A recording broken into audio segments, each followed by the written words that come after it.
When I said to you during my third and fourth stage, and said in the video that this St. Declan's Way, some of the stages, is not a simple walk in the park, and it's not. I've been coming up a hill there from Mount Stewart for the past 15 minutes with a 5 kilo plus backpack on my back in 21, 22 degrees. Take a look at the sky over my town. There's not a cloud to be seen, and I love it.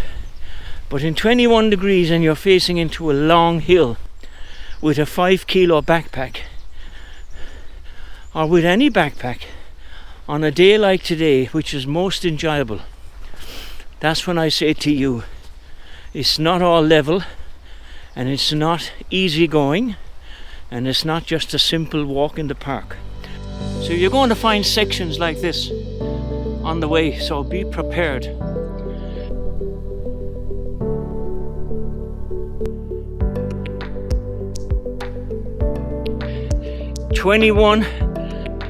It's actually turned 21 degrees now.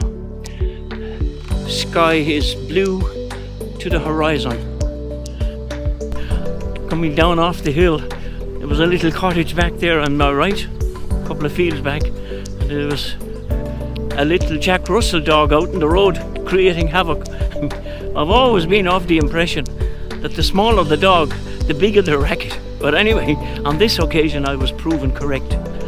But there was an elderly gentleman sitting in the sun with his wife behind the car, and this dog was trying to take my ankles off in a playful way.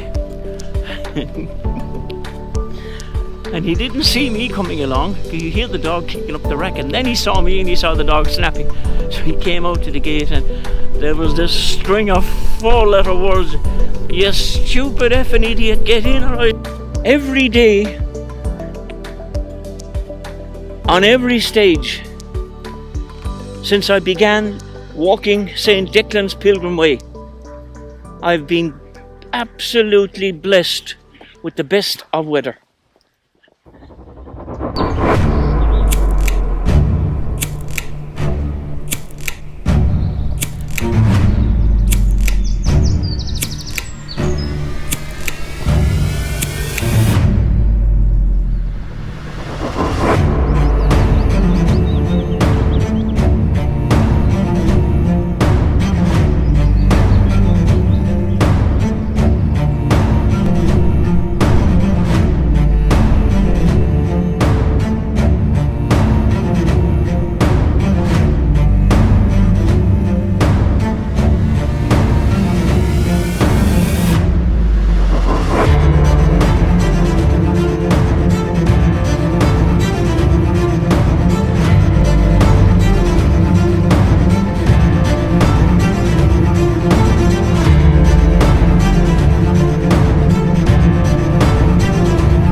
There it was a diversion sign back there at the junction saying to follow the blue arrows because there's maintenance work being done on the trail. But looking at the ground, I noticed this pretty trodden frequently.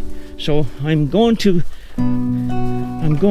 use my instinct to disobey the sign says for the detour and continue on the one that's marked officially.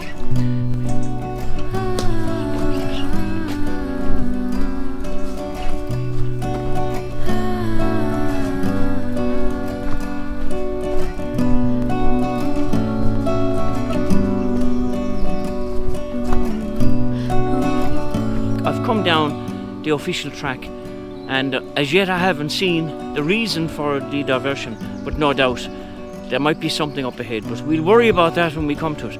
Anyway, because it's so beautiful and so quiet, and the sound of running water and birds overhead. I'm going to partake in some sustenance. Lunchtime. On most of the stages up to today, I've partaken lunch in graveyards. Today, I'm going to have it here in this shady glen, Sleepy Hollow. Everything is just so still, it's so warm, there's insects and birds and wildlife all over the place. Sure. With lunch and a scenario like this, on a day like this, could it get any better? The life of St. Declan tells the following story connected to this river. A disciple of St. Patrick named Balin was travelling south from Cashel to Ardmore to visit Declan when he was drowned in the river here. On hearing the news, Declan was greatly distressed and travelled north from Ardmore on his chariot. Balin's body had been placed on a bier and was being brought for burial, but when Declan arrived, he ordered it to be laid on the ground.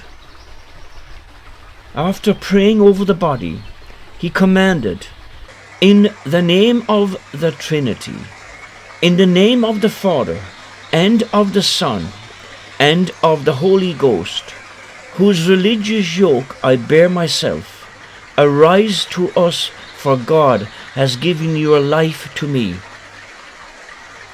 Balin immediately rose up and greeted Declan, and all the others gathered around. News of this miracle spread across the country, and Declan's fame increased as a consequence.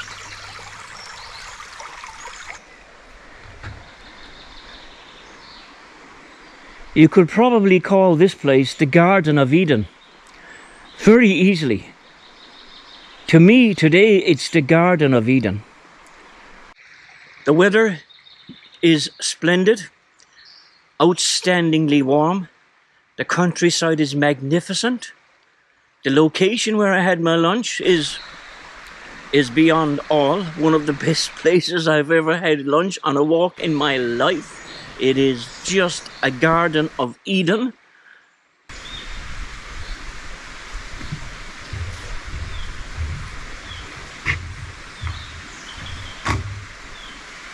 Beautiful.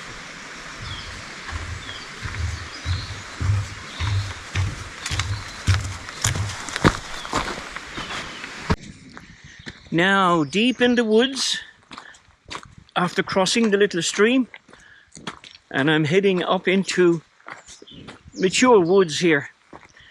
So, a bit of a hill now ahead of me here, so I'll cool the technology for a while. But I keep hankering on about the peace and the quiet and just the sounds of nature. And they really and truly fill your head with the most beautiful acoustics. For anybody like myself that's doing this pilgrim walk solo, or indeed any long distance walk solo, please be aware of your surroundings at all times. This place here now is particularly isolated, and it's down in a hollow, and the phone signal here is diminished virtually to zero. But if you're wearing a headset and listening to music and you're on your own in unfamiliar territory, please be aware of your surroundings. Having come up out of the shady glen area where I had my lunch, you hit another tertiary road before I cross over on my way on the pilgrim path. And here we have another little cottage that's lay derelict in an absolutely stunning, quiet location. And once again, we see another derelict farmhouse. This one has been idle for a long time, by the looks of it. And I'd say, by the looks of it, will never again be inhabited by humans. the trail changes. This is a sort of a grassy goat track, boreen of sorts, slightly overgrown, but looking at the ground, it's been well and truly trodden on, and has been recent. This being the 5th stage of St. Declan's Way, many people apply themselves to stage 5, which begins in Aglish and terminates at Ardmore, my destination this afternoon. So I can only imagine that this will be the most popular stage of St. Declan's Way. That is absolutely stunning. I can't do justice to it, to be honest. I'm doing the best I can, considering I'm trying to walk as well. I'm doing the best I can in describing what I pass through on this walk. Now, according to my app on my phone, I'm being told that I'm travelling through an area called Kinsale. Now, there's been a little bit of maintenance work done here. You can see we're in the summer. The foxglove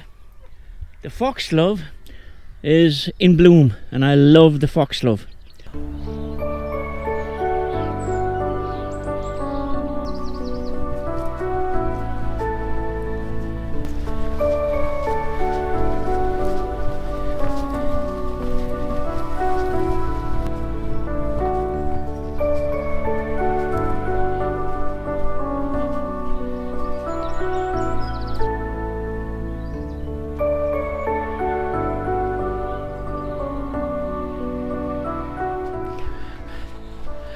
I'm approaching the Cork Dungarvan Waterford roadway,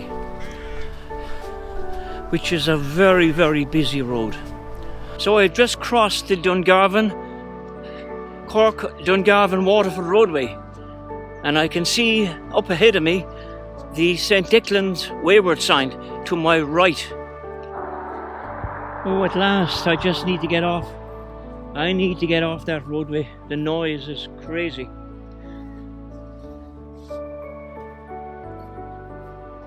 That road behind me travels down from Cork all the ways to Waterford and onto Rosslare, etc. And I need to get as far away from that as is humanly possible in the next 10 minutes. After the morning of peace and quiet that I have enjoyed.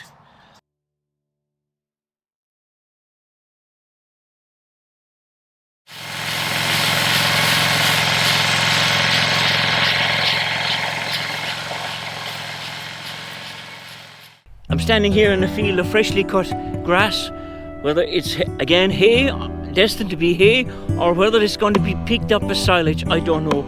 But the smell is divine. You could get down and kiss it or eat it if you were inclined. It's stunning, really stunning. It's very, very warm now, very, very warm. But there's no stopping. We have to keep on moving, man. Actually, it's so warm now that here on this little tertiary road, the surface tar is beginning to blister and boil. We haven't seen that since last summer, well, obviously, but it's sticky on the foot here in places.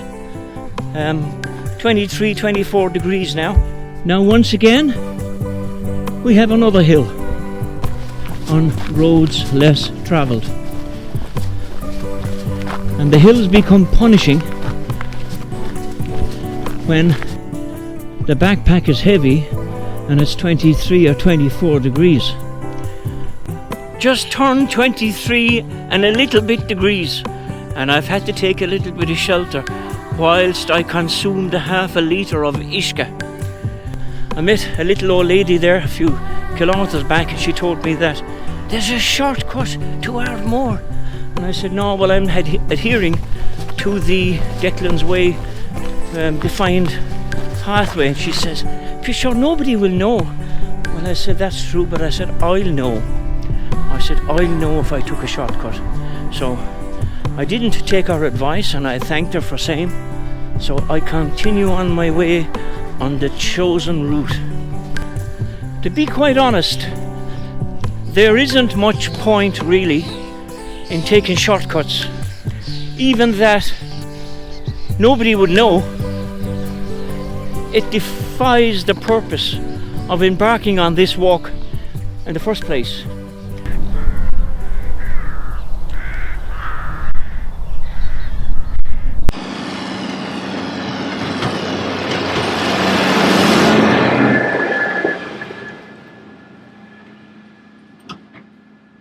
All the different tracks and roads, etc., and farm fields that I've come through all have their own beauty. It's one gorgeous country, and we need to protect it. We need to protect it.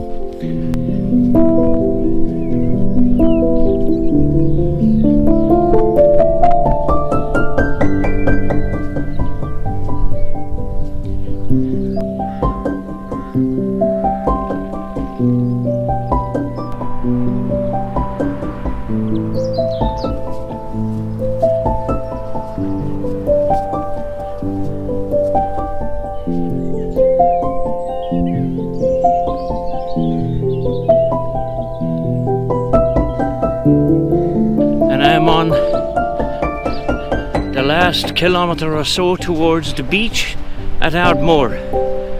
So I need to do the beach and then walk the cliff walk back around to the old monastery.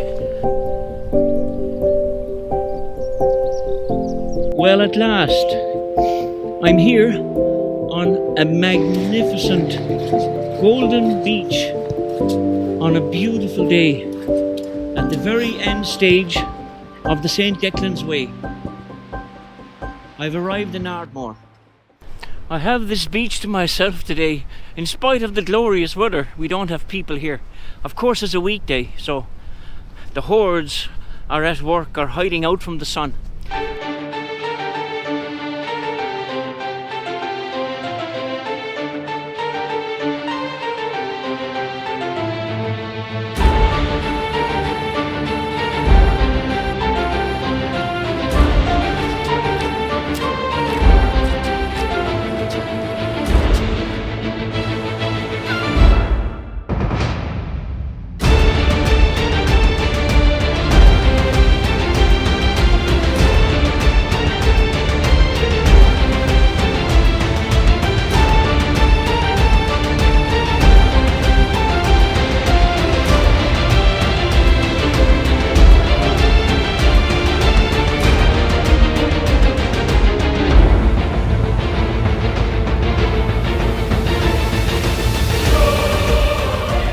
Now folks, after having a paddle in the ocean, cool the old feet down, I'm making my way up this beautiful deserted beach today, and 22 degrees now. Dropped a degree with the sea breeze. Well, I've reached the village of Ardmore, and behind me is the gable end of the old cathedral.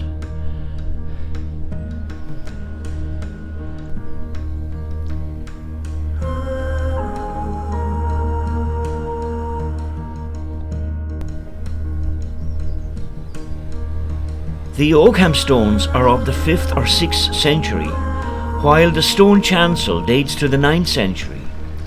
St. Declan's Oratory was built in the 9th or the 10th century to hold the founder's relics, while the Round Tower was built in the 12th century and is considered to be one of the last such towers to be built. In 1174, the abbot's name was Eugene. The nave was added in the 12th century. It shows distinctive Romanesque arcading, with several Christian themes carved in stone, with 2 lunettes and a blind arcade. Originally they would have been painted in bright colours, but are now bare stone and badly eroded by 800 years of wind and rain. Some are still recognisable as Adam and Eve, the Adoration of the Magi, Judgment of Solomon, and Archangel Michael weighing souls.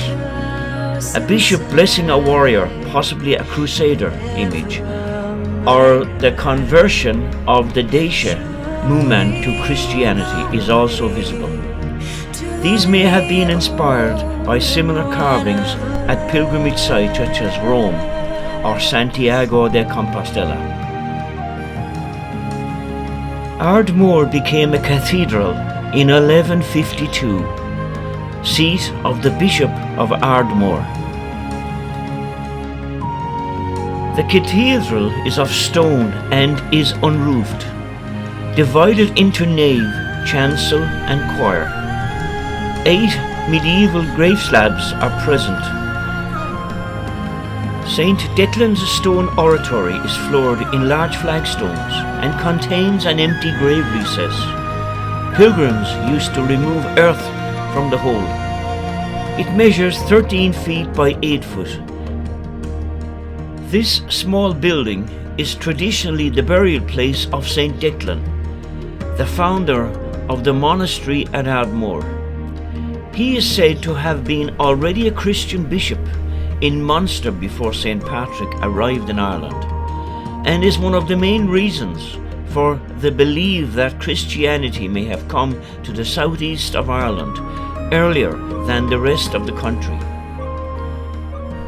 Well, I'm here at St. Declan's oratory, and I spent 5 days in getting here, beginning in Cashel and finishing today, this afternoon, on a blistering, warm, hot day in Ardmore, on the coast in West Waterford.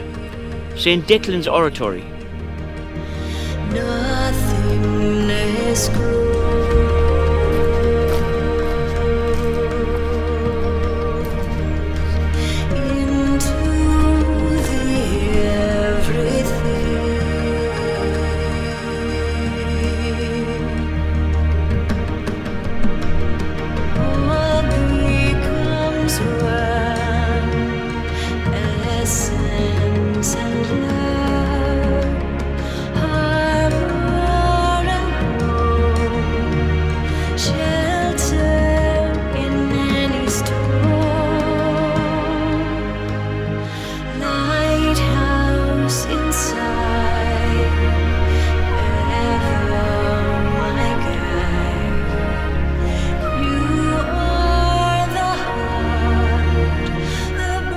And now I'm making my way up some roads to circumnavigate the cliff walk and end up this mammoth walk of 5 days at the old abbey near the Cliff House Hotel. So the sun continues to beat down. It's a couple of degrees cooler here on the coast than it was from coming inland, but nevertheless still quite hot, but beautiful, beautiful. I've now embarked on the cliff walk, and this walk takes you from the round tower and graveyard and the old cathedral along through pasture land first, or tillage land in this case, and along the cliff towards the other side of Ardmore village. So I'm not too sure if you're supposed to do this on the pilgrim walk, but I'm doing it anyway. This cliff walk is a unique 4-kilometre walk with beautiful seascapes. It has breathtaking views, legends, wildlife, battle sites, and don't forget, it's simply smothered in Irish heritage. Stage 5 of the St. Declan Pilgrim Way. Everything that could possibly go according to plan and go right certainly did that with a vengeance. Beautiful weather, majestic scenery, peace and quiet, and look at the vista behind me. My God, it's just magnificent.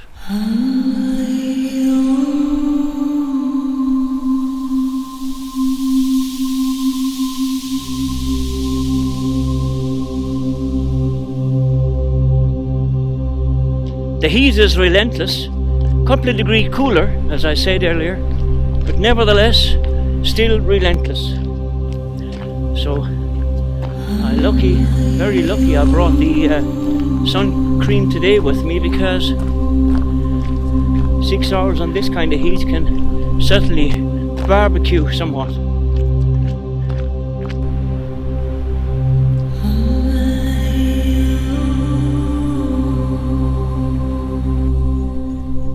This lookout post from 1867 was built during the Napoleonic Wars as an early warning system if the French tried to invade Ireland.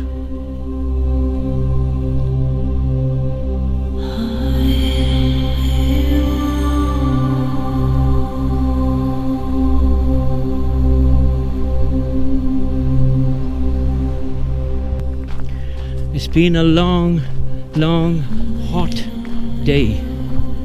So I'm coming to the end of my big 5-day walk. 5 days walk. I'm arriving here at the little St. Declan church in Well, on the cliff outside Ardmore. And this is where my story, as they say, ends. But this is where my pilgrim walk ends. Thoroughly enjoyed it all.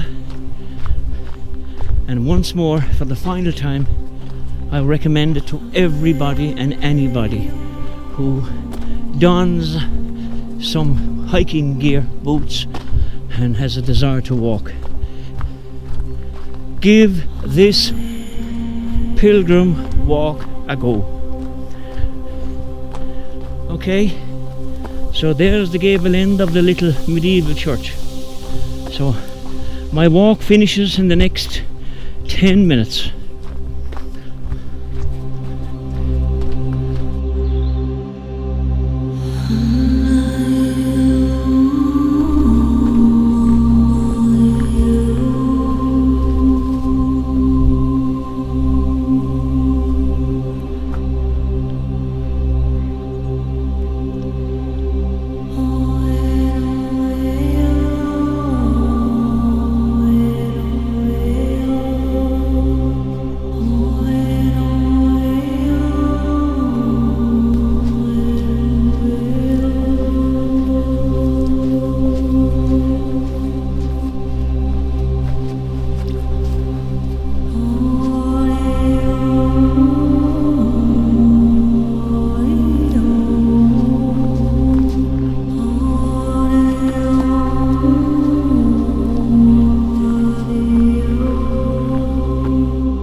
The people of the Dacia have always looked back with affection to St. Declan, who founded their first Christian community in the 5th century in Ardmore, perhaps even before St. Patrick's time.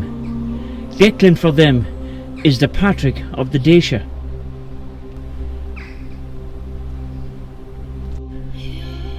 When Declan was old, he retired to his hermitage, a place of solitude and prayer, to get away from his city where his monastery was located.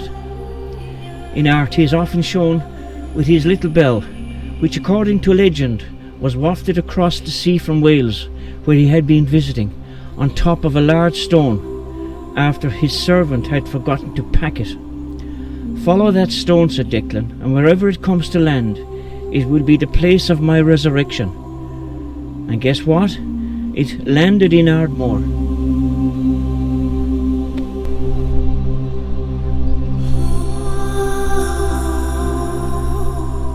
Geologically different from other rocks in the area, St. Declan's stone, according to ancient folklore, miraculously floated across the ocean, carrying St. Declan's bell, after his servant forgot to pack it.